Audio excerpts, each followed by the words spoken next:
My name is Margaret Robertson, and I can tell you the exact moment I stopped loving my boyfriend Jack. It wasn't when he told me casually and without eye contact I'm going on spring break. You're not invited. It wasn't even when he laughed afterward as if the idea of me joining him was absurd. No, it was when he asked me without a hint of irony to print his boarding pass for the trip he was taking to get away from me. For 2 years, Jack and I lived together. Looking back, the changes in our relationship were so gradual they were invisible, like dust piling up in corners. Until one day you suddenly notice you can't breathe. I was the one carrying the weight. I paid the rent, the utilities, the groceries, the car insurance. Jack worked part-time as a content creator, which meant he spent most afternoons filming himself drinking espresso. I bought wearing clothes I paid for. I never minded contributing more. I've always been traditional that way. I like taking care of the person I love. But there comes a point where taking care of someone turns into being used by someone, and you don't realize the difference until you're drowning in it. It was a Tuesday night, one of those nights where work had drained every ounce of energy out of me. I opened the apartment door and walked directly into chaos. Clothes everywhere. Sunglasses, skin-tight shirts, linen pants, still tagged, cologne bottles rolling off the counter. Jack was in the bedroom frantically stuffing outfits into the suitcase I bought him for his birthday. I stepped over a tangle of shirts. Hey, what's going on? He didn't even glance at me. Packing. Cabo. Thursday. I blinked. Cabo. We didn't talk about Cabo. He finally looked up, rolling his eyes with the kind of irritated superiority people use on toddlers. I told you, Margaret. Samuel and the guys planned a spring break thing, a pre-summer blowout. We need this. I asked, setting my keys on the dresser.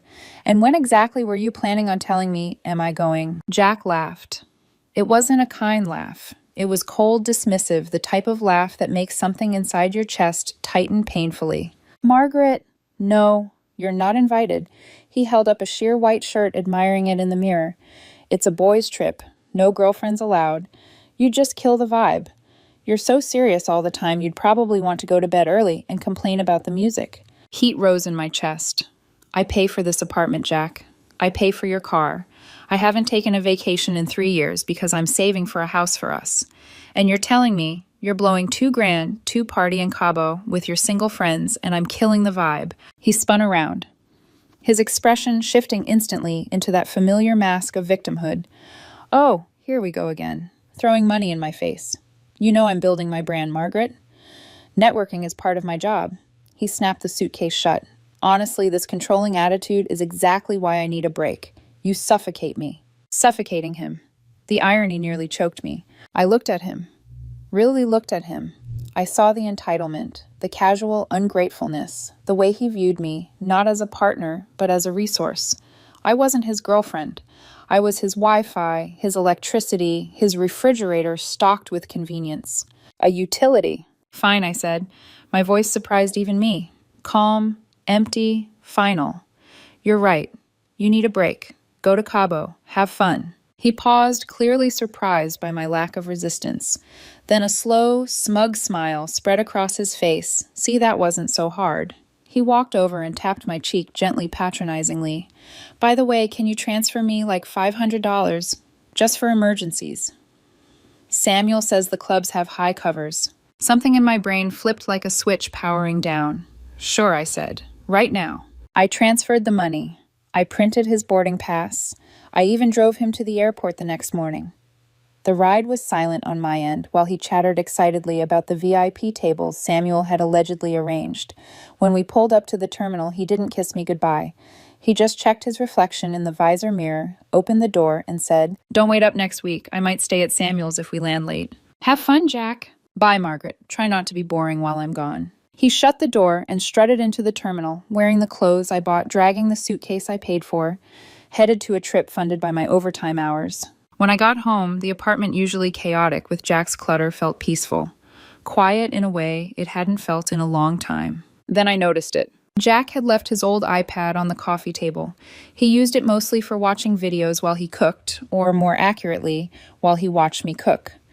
It was synced to his messages, and the screen lit up with a notification before I could look away. A group chat titled Cabo Royals popped up. Samuel Bro. Did you get the cash, Jack? Yes. The wallet came through.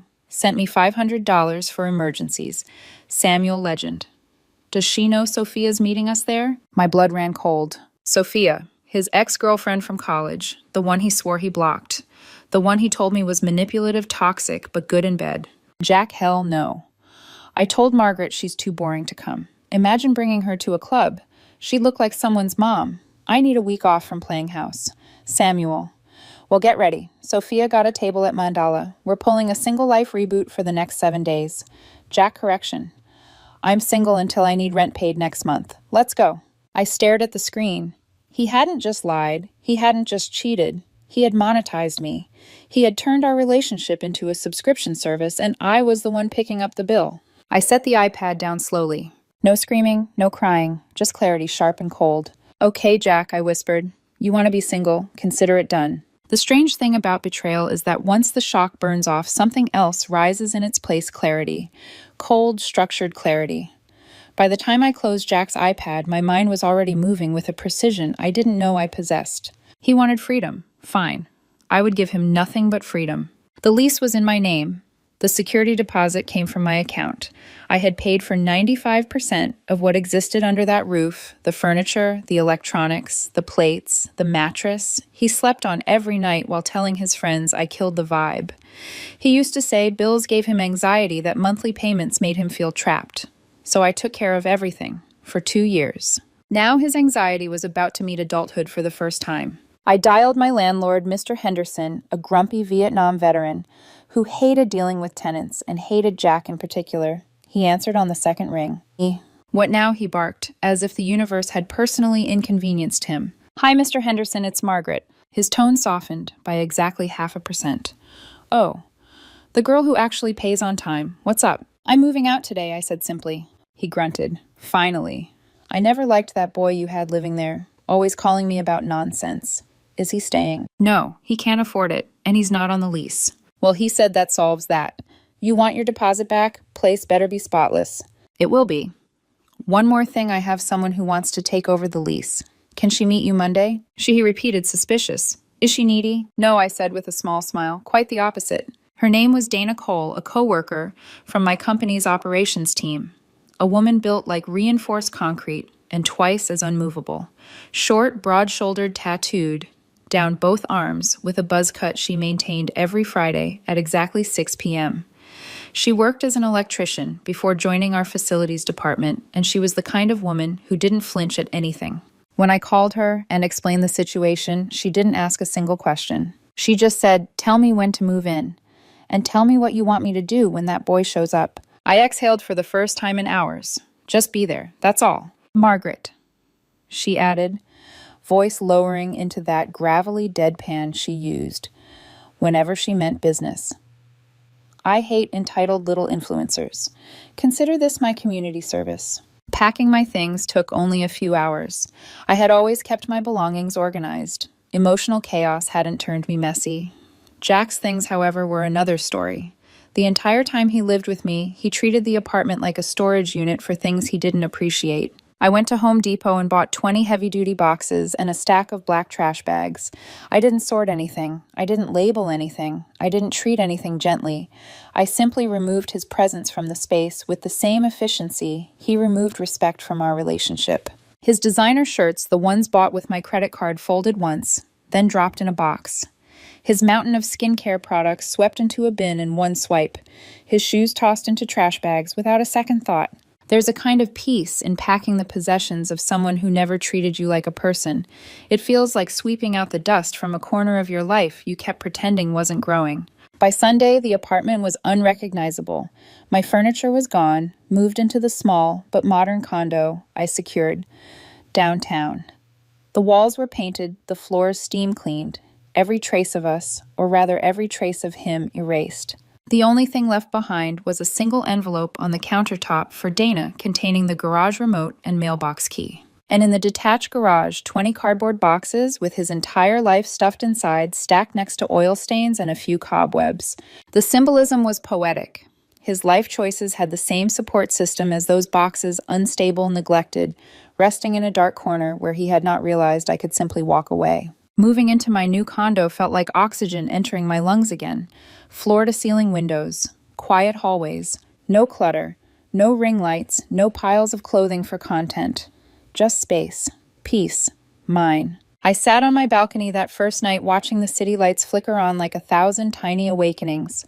I thought I'd feel heartbroken, or angry, or numb. But what I felt was steady, grounded, a woman who had finally stopped waiting for someone to appreciate her. My phone buzzed once. A message from Jack sent from Cabo. Jack, service is trash here. Miss you, babe. Can you transfer me another $200? Samuel wants bottle service. I stared at it. The audacity. The absolute detachment from reality. I didn't reply. I simply blocked him on every payment app, then blocked him on messaging, then turned my phone face down and listened to the quiet hum of my refrigerator, a sound I realized had been absent for 2 years under Jack's constant noise. 3 days passed. 3 days of peace, quiet, and rediscovering what my own breathing sounded like. 3 days of settling into a life without being someone's financial scaffolding. Then on Thursday morning, Dana texted, "Dana, he's back. I'll let you know how it goes." I felt a stillness spread through me. This was it. The moment Jack's curated fantasy would collide with reality. And I wasn't the one who would have to witness it. I only had to wait for the aftermath. Jack returned from Cabo on a Thursday afternoon, tan, exhausted, hungover, and blissfully unaware that the life he expected to walk back into no longer existed. I wasn't there to see him approach the door, but Dana's retelling was vivid enough to feel like a cinematic replay. He arrived in an Uber, dragging the suitcase I bought him wearing the linen shirt I paid for his hair, gelled just enough to look expensive but messy. The look, he insisted, was effortlessly hot. He probably expected me to open the door, smile, ask about the trip, carry his bags in, and listen to exaggerated stories about bottle service and networking. Instead, he reached for the door, slid his key into the lock. And it didn't turn. He tried again. Nothing. He jiggled it, tapped it, blew on it, swore under his breath. The lock didn't budge. According to Dana, irritation turned to confusion, and confusion quickly curdled into entitlement.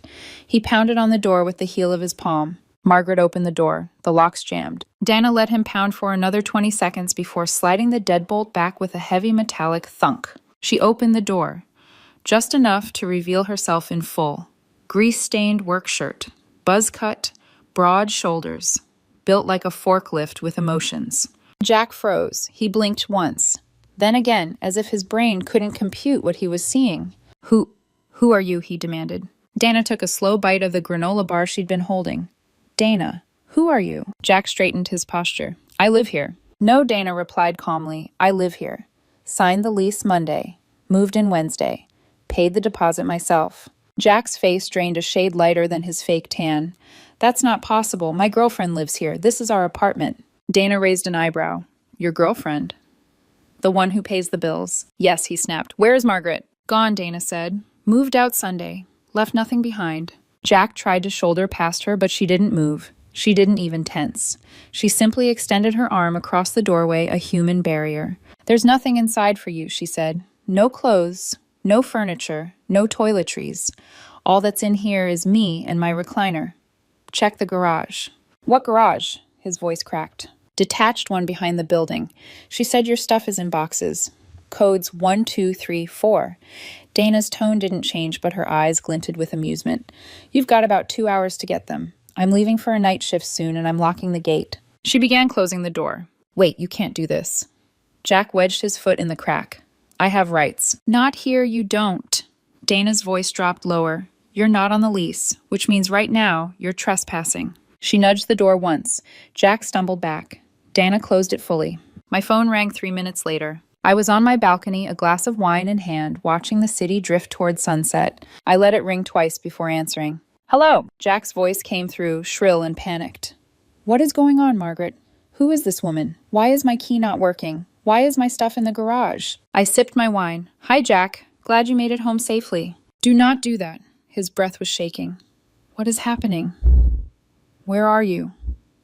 You need to come here right now. There's nothing for me to fix." "What does that even mean? Why is everything gone? Where is my furniture?" "Jack," I said gently, "nothing. In that apartment is yours. I bought the furniture. I bought the TV. I bought the dishes. I bought the couch. I paid every bill. The only things in that garage are what you purchased yourself." Silence. Then a soft, horrified whisper. I didn't buy very much. No, I said. You didn't. He inhaled sharply. Margaret, why are you doing this? What did I do? Just because I went on one trip. One trip, I repeated. You didn't just go on a trip, Jack. You went on a singles trip with your friends and your ex-girlfriend. More silence, but this one wasn't confused. It was guilty. You saw that, he asked. I saw the group chat, I replied. I read every word. The jokes about me being boring, about needing a break from playing house, about being the one who pays your rent, about Sophia. I didn't mean any of that, he blurted. It was just guy talk, just exaggerating. You know how Samuel is. You called me the wallet, Jack. He made a strangled sound somewhere between a gasp and a plea. I was drunk. It was stupid. I love you, Margaret. No, I said quietly. You love what I provide. That's different. His breath hitched. Please, Margaret, don't do this. I have nowhere to go. Samuel won't answer. My parents are out of town. Just let me inside. We can talk. We can fix this. You have 2 hours, I said. I suggest you use them. You can't be serious. You're not really doing this. Margaret, please. You wanted freedom, I said, my voice calm and steady. Now you have it. Margaret. I hung up, blocked the number, set my phone down. The city lights flickered on one by one. Somewhere across town, Jack was staring at a garage full of unmarked boxes, realizing his life had been held together by someone he never thought would leave, and that she already had. People like Jack always assume consequences are distant storms, loud in the distance, harmless where they stand.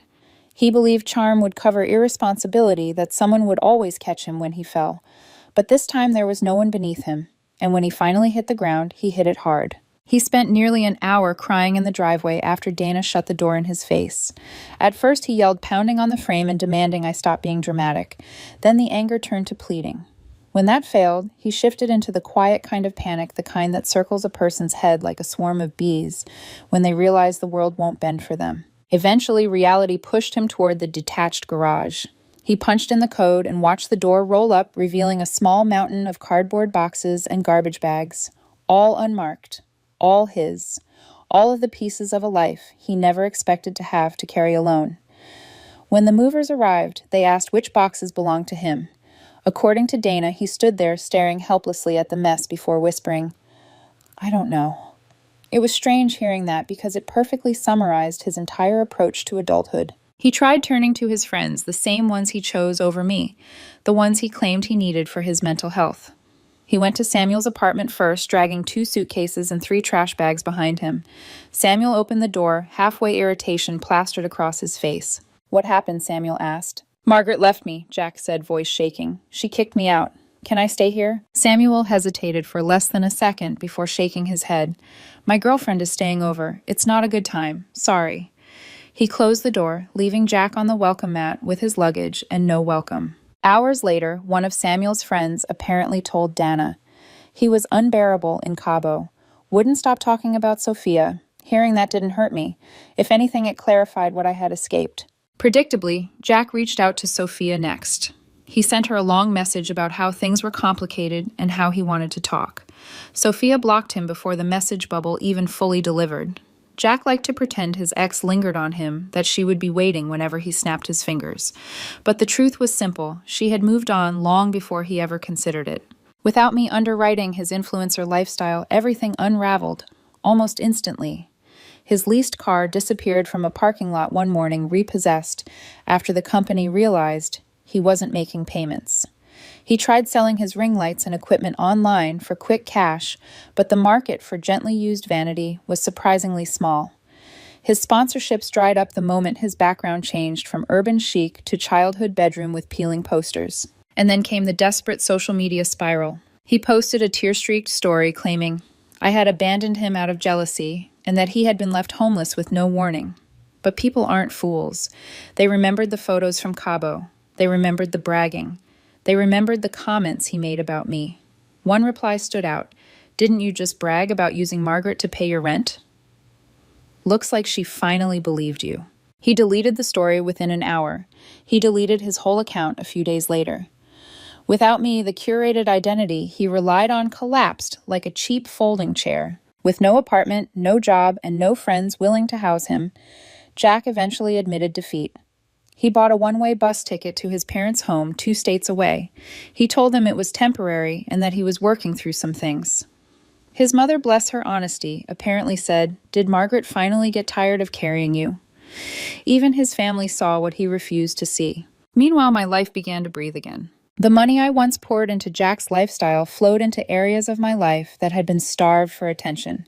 I took boxing classes, bought new clothes, filled my kitchen with ingredients I actually wanted to cook with. I furnished my condo with pieces that made me feel calm instead of decorations chosen for aesthetic content. My days no longer revolved around managing someone else's existence. For the first time in years, I was living a life for myself. And in the middle of that quiet rebuilding, I met someone unexpected. Ethan Clark, an architect with a calm confidence that felt like standing on steady ground after years of seasickness. He wasn't flashy. He wasn't chasing an audience. He listened. He asked thoughtful questions. He didn't need to win every conversation, and he didn't treat relationships like business deals.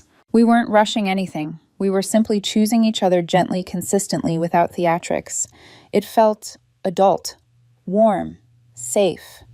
And honestly, that kind of safety feels revolutionary after chaos. One Saturday morning, months after leaving, Jack, Ethan, and I were walking through a hardware store together. The fluorescent lights of the hardware store hummed softly overhead, casting a warm glow across the aisles. Ethan and I had spent the morning comparing pendant lights and joking about which ones made our kitchen look more intentional. It felt easy, the kind of comfort I didn't realize I'd been craving for years. I was pushing our cart toward the lighting aisle when I saw someone coming from the opposite direction. At first, I didn't recognize him. His posture was slumped, his hair overgrown at the roots, his shirt wrinkled and cheap.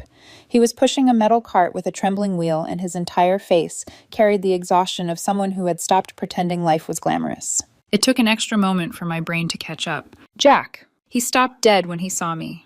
His eyes widened, flicking from my new blazer to my shoes, to the soft gold necklace Ethan gave me last week. Finally, his stare jumped to Ethan, who stood straight, calm, quietly confident. The comparison must have landed heavy because Jack let go of his cart handle entirely, and the wheel squeaked as it turned sideways. "Margaret," he breathed, as if saying my name might undo the past 6 months. I didn't feel anger, not pain, not even satisfaction. Just distance, the kind you feel when looking at an old photograph of a life you can barely remember inhabiting. "Hello, Jack," I said politely, the same tone I'd used to greet a polite stranger. He stepped closer, ignoring Ethan entirely. His smile was shaky, desperate. "Wow, you look incredible. I didn't expect to see you here." "I'm in town for the weekend," I replied. He glanced down, chewing at the inside of his cheek. "Right. I've been thinking about you a lot. Ohio's been rough, really rough, but I've learned a lot. I'm growing, Margaret. I swear I am." I nodded once. "That's good. I hope you keep going." Jack swallowed hard, eyes glistening. "Could we maybe grab coffee, just to talk? I feel like we never got closure, and I miss you. I miss your cooking. I miss how safe you made everything feel. I made a mistake, Margaret, a huge one." He reached out, trying to touch my arm. I stepped aside, gently out of range. Ethan said nothing. He didn't need to. His presence beside me was enough, steady and sure. "Jack," I said softly, "we don't need closure. You closed the door when you got on that plane. I just locked it behind you." Tears pooled in his eyes. "But I can change. I'll do anything. Just please don't walk away from me again." "I'm not walking away from you," I said. "I already walked away, months ago. That chapter is finished." He looked like someone who'd been handed a truth he wasn't built to hold. For the first time, I saw him not as the man I dated or the boy who hurt me, but simply as a person facing the consequences he created with his own hands. "Ready?" I asked Ethan. "Whenever you are," he said, looping his arm through mine. I looked at Jack one last time, not with bitterness or triumph, just acceptance. "There's nothing to fix," I told him. "You wanted a life where you didn't have to answer to me. You have it. I hope you learned something from it." Jack's voice broke. "Please, Margaret. Please." But I had already turned. Ethan and I pushed our cart forward, the wheel rolling smoothly over the polished floor. Jack's voice echoed faintly down the aisle, then faded as we walked away. Once we reached the next section, Ethan leaned close and whispered, "Who was that?" I picked up a box of light bulbs, checked the wattage, and placed it in our cart. "Just an old bill," I said. "One I finally paid off."